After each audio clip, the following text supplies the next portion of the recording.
В начале заседания адвокат Марина Таня, защищающая интересы подсудимых Чкаду, Абганба и Блабба, выступила с ходатайством о необходимости присутствия Беслана Абганба в зале суда. Подсудимый ранее был удален из-за нарушения порядка. Ходатайство связано с судебно-медицинской экспертизой, именно комплексной судебно-медицинской экспертизой в отношении конкретно него.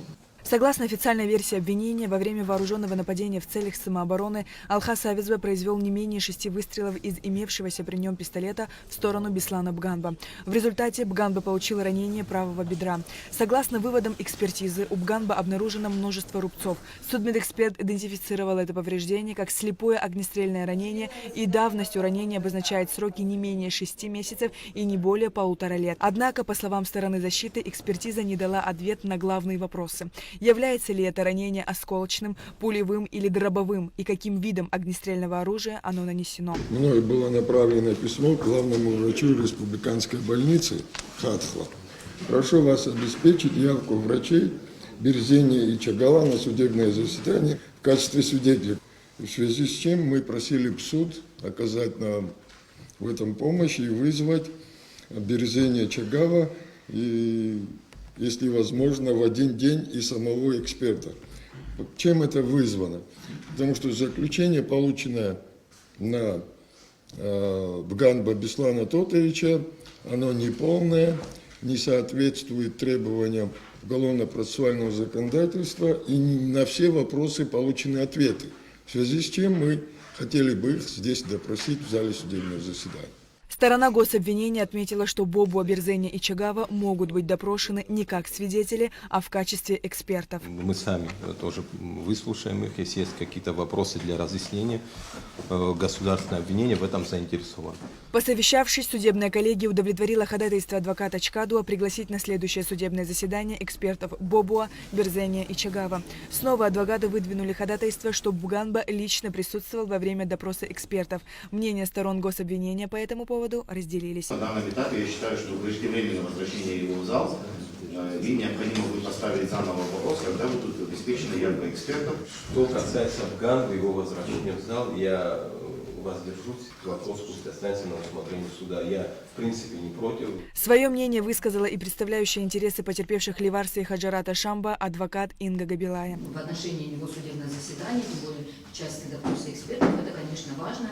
На стороне обвинения скрывать нечего. Мы знаем все материалы уголовного дела. Думаю, что никаким образом его участие здесь не повышено. В итоге суд не усмотрел основания для удовлетворения ходатайства защитника на данном этапе. Однако сторона защиты выступила еще с одним ходатайством, согласно которому при проведении следственного действия в отношении Бганба было допущено нарушение. В том числе наличие телесных повреждений, одно из которых впоследствии по заключению экспертизы было признано огнестрельным, и следствие увязывает этот момент с тем, что при совершении преступления на набережной Бганба получил данное ранение. Я полагаю, что данное доказательство получено с существенным нарушением требований Уголовно-процессуального кодекса ввиду отсутствия нарушения права обвиняемого Бганба на защиту. И согласно статье 75 УПК Республики Абхазия, данное доказательство получено с существенным нарушением закона и является недопустимым. Прошу ходатайство удовлетворить. Данный документ, который ставится защитой под сомнение, является одним из документов, на основании которого была проведена соответствующая экспертиза. Поэтому мы просили бы на данном этапе данное ходатайство отклонить, разъяснить защите о том, что целесообразнее будет его подать после допроса единым ходатайством, то есть они считают и экспертизу незаконной, соответственно, и освидетельствование одним ходатайством заявить по завершению допросов экспертов. Как следует из материалов уголовного дела, ходатайство об участии защитника от обвиняемого Бганба в ходе производства следственного действия, а свидетельство не поступило, в связи с чем каких-либо ограничений его прав на защиту следователям допущено не было.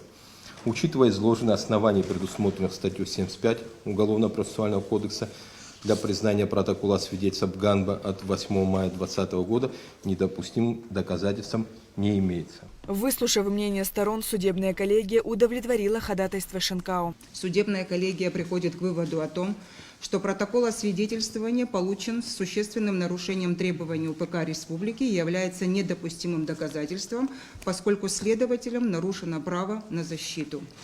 На основании вышеизложенного судебная коллегия определила ходатайство защитника Шенкао удовлетворить, признать недопустимым доказательством протокола освидетельствования обвиняемого Бганба Беслана Тотовича от 8 мая 2020 года, содержащийся в томе 11 на листах дела 143-151. В завершении заседания подсудимый Дату Ахалая подал ходатайство о том, чтобы наряду с адвокатами Чкадуа и Скнариным его интересы защищал и Шенкао. Данное ходатайство было удовлетворено. Следующее заседание суда состоится 18 апреля. Сария Кварцхеля, Алексей Баструков, Абхазское телевидение.